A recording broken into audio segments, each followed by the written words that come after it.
Who were the very first people in the entire New Testament to acknowledge Jesus as King and to worship Him? The answer to this question and many more coming up here shortly, so stick around for just a few minutes and let's talk about the Bible. Hey, what's going on, everybody? My name is Mickey, and welcome to Let's Talk About the Bible. I hope that you are ready and excited to talk about the Bible with me today, because that is what we do here. It's honestly pretty much all we do here. We talk about the Bible. I know that I am so ready and so excited to talk about Matthew chapter 2 with y'all today. That's right, Matthew chapter 2 is going to be our focus today. So without further ado, let's talk about the Bible.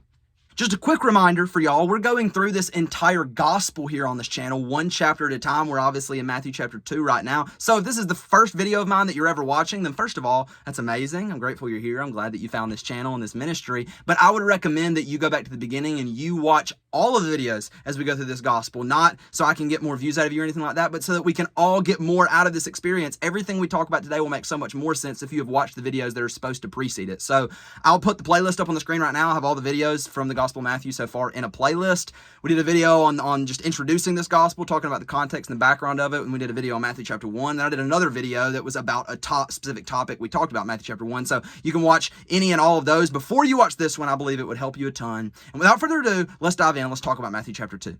Now, I like to start every chapter by making sort of a rough outline, breaking it up into smaller sections so that we can kind of have an idea of what we're dealing with, have a plan for how we're going to talk about this chapter. You know, we're talking about entire chapters. If I was preaching in a church, you know, I wouldn't be preaching on an entire chapter most of the time. You'd preach section by section because there's just so much truth, so much material in here to talk about. But for the purpose of this channel, we're trying to talk about one chapter every video or two. And so I like breaking it down to smaller sections so we can kind of have an idea of what we're dealing with.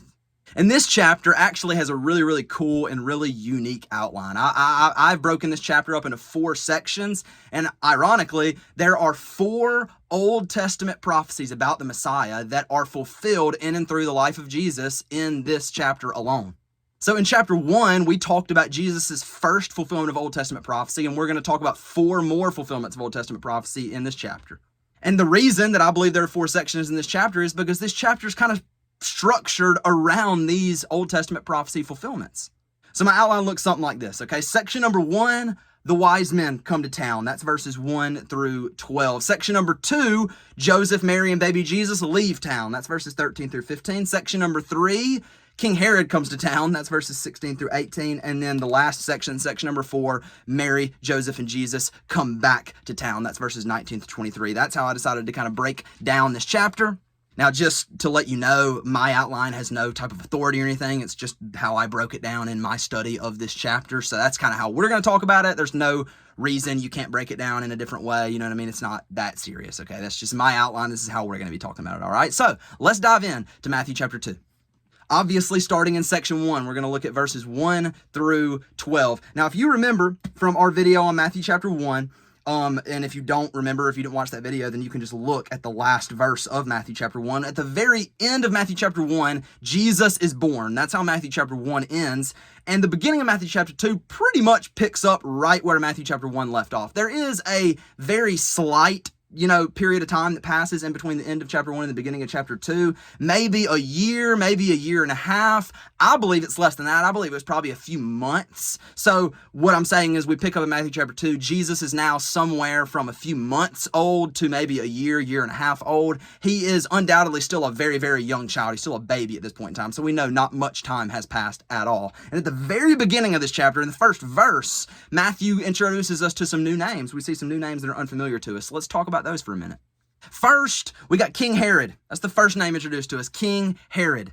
Herod was the ruler over Israel at this time.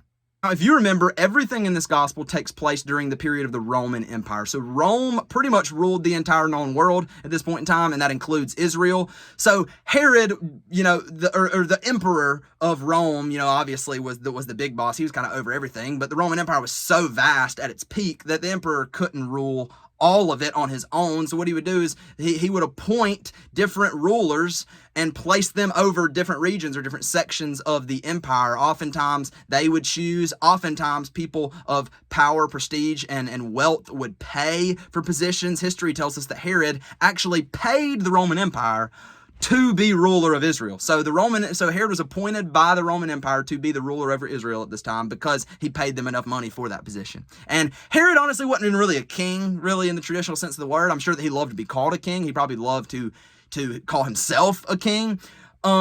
This guy was crazy. Okay, this was a bad guy. He was a cruel man, an evil, evil man. He cared about nothing in this world more than his throne, his power, his authority. History actually tells us that Herod is known to have killed multiple of his own wives and many of his own sons, because pretty much anytime there was anyone close to him who he suspected wanted his power or his throne or his authority, he would just kill them. He didn't care. They did not matter as much to him as keeping his throne, his power, and his authority. So Herod, ruler of Israel, bad guy, evil guy, cared about nothing more than his power, his throne, his authority. That's Herod in a nutshell. The other unfamiliar name we see in this very first chapter is a group of men actually called the wise men, or the magi, depending on what translation of scripture you're reading out of. Now, just to let you know, we don't know quite as much about this group of people as we do about Herod, but this is what we do know. We know that they were not from Israel. They were not Jews. They were from somewhere east of Israel, possibly Babylon, probably like Persia. So we know for a fact that they were Gentiles. They were not Jews. If you don't know, a Gentile is just anyone who isn't a Jew. So there are Jews, and then there's everybody else. Everybody else is Gentiles. They weren't Jews. They were Gentiles. We also know that they, just like Herod, were not kings in the traditional sense of the word. However, they did carry much power and authority wherever they were from, probably both religious power and political power.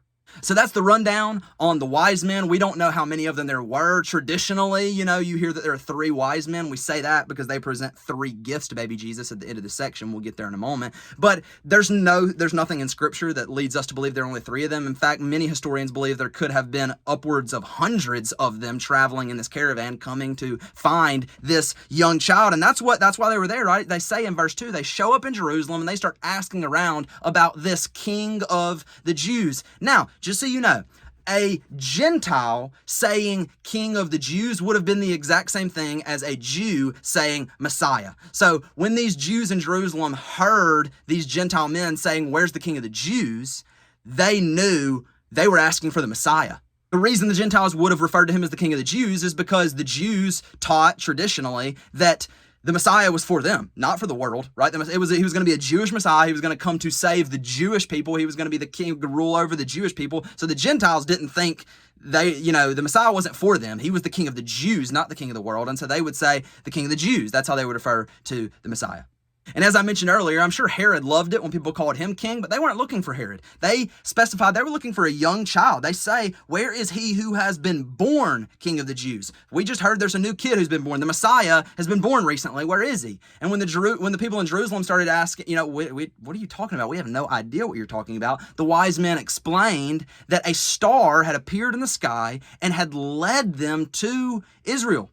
And apparently, according to them, this star was supposed to lead them to this young king, to the Messiah.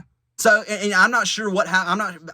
My assumption is that once they got to Israel, the star disappeared for a time. And so then they decided to go to Jerusalem, the capital city of Israel, because it would have made sense for a king to be at Jerusalem, the capital of Israel. Now, my biggest question has always been, how did these men know to follow this star? Right? Like, how did they know? What indication did they have that this star was special enough that it ought to be followed? Like, I see stars all the time in the night sky. I've never once picked one out and started following it, right? Neither of you. So how did they know that this star was supposed to be followed, and it was supposed to lead them to the king of the Jews? Well, we don't really know. We're not told in scripture. My assumption is that God communicated to them in some way. He appeared to them or he spoke to them in some way. We're not really sure, but I can say with confidence that something supernatural is going on here, right? This is not normal. This is no normal star. This is no normal king that they're being called to go seek out. Eventually, over time, we're not sure exactly how long it took, but eventually Herod catches wind that these wise men have come to town and that they're asking around about a king, but they're not asking about him. They're saying there's a young king that's been born somewhere and they're looking for him. And verse 3 tells us that this troubled Herod. Herod didn't like the sound of that, and as a result, it troubled all of Jerusalem, is what verse 3 says. I'm sure that the people of Jerusalem knew that whenever Herod got scared, whenever Herod felt threatened, Herod got angry. And whenever Herod got angry, crazy things started happening. And oftentimes, people started dying. So when Herod was troubled, everybody was troubled. So this was not good news to Herod or to any of the people of Jerusalem. Little did they know, though, that the birth of this young child was actually the best news ever known to mankind. But Herod definitely did not see it that way. So he gathered together all of the religious rulers in Jerusalem. Verse 4 calls them the chief priests and scribes, the men who would have known the Old Testament the best. And Herod asks them, is there anything in the Old Testament about where this Messiah is supposed to be born? This Messiah that's prophesied about all the time in the Old Testament. Does the Old Testament say where he's supposed to be born? And just like that, the chief priests and scribes said, well, yes, absolutely. They knew it like the back of their hand. And in verse 6, they quote Micah chapter 5, verse 2. And the gist of that prophecy is that the Messiah, the King of the Jews, would be born in a small town called Bethlehem. So this is cool. We already know from Matthew chapter 1 that how Jesus was born was a fulfillment of prophecy, the virgin birth. Now we see that where he was born was also a fulfillment of prophecy, the little town of Bethlehem. So once Herod got this information from the Jewish religious rulers, he called the wise men to the palace. He met with them and he said, all right, look, I heard that y'all are looking for this young Messiah. I can tell you where he is, okay? But here's the catch. I want y'all to go find him. Y'all to go worship him, give him gifts, whatever y'all want to do. Then I want you to come back to Jerusalem, come back to me and let me know where he is so that then I can bring a group and I can go worship him as well. Well, I actually skipped a part. The first thing Herod did when he called the wise men to himself was he asked them how long they'd been following the star. He said, that star y'all followed to get here, how long had it been in the sky? How long has it been in the sky? That's an interesting question. We're not told why Herod asked that question, but we get a hint later on in this chapter as to why he asked them that question. So we'll talk more about that later.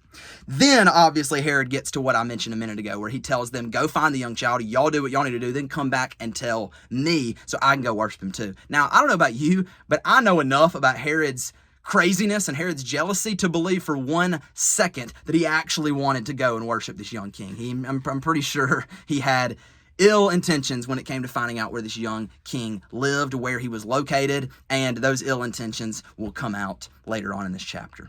And to finish off this first section, Matthew writes that the wise men then left Jerusalem and headed toward Bethlehem. And Bethlehem would have only been about 5 or 6 miles south of Jerusalem, so it wouldn't have been a very long journey at all. It would have been nothing compared to the journey the wise men took from their homeland to Jerusalem, right? So it wouldn't have taken them very long to get to Bethlehem. And it tells us that when they got to Bethlehem, this is when it gets really, really good. Look at this. Verse 9. It says, they got to Bethlehem. When they heard the king, they departed from Jerusalem. Behold, the star which they had seen in the east went before them, till it came and stood over where the young child was. When they saw the star, verse 10, they rejoiced exceedingly with great joy.